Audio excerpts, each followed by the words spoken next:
Mobile tower उड़ाइले माओवादी झारखंड कोलबंगा अंचल में माओवादी मैंने आज एक मोबाइल टावर को विस्फोरण कर नष्ट कर जनापड़ी।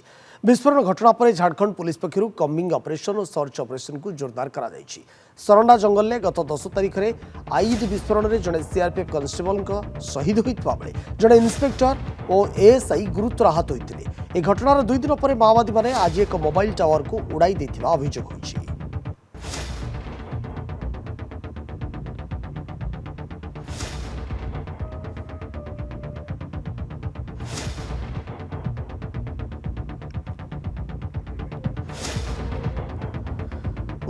मोबाइल टावर उड़ाइले माओवादी झारखंड कोलबंगा अंचल में माओवादी मैंने आज एक मोबाइल टावर को विस्फोरण कर नष्ट कर जनापड़ी। विस्फोरण घटना पर झारखंड पुलिस पक्षर कम्बिंग ऑपरेशन और सर्च ऑपरेशन को जोरदार कर सरंडा जंगल में गत 10 तारिख में आईईडी विस्फोरण में जड़े सीआरपीएफ कन्स्टेबल शहीद होता बेले जड़े इन्स्पेक्टर और एएसआई गुरुतर आहत होते।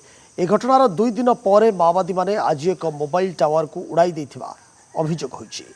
आपण देखुचंदी नंदीघोष टीवी रे एक्सक्लूसिव विजुअल।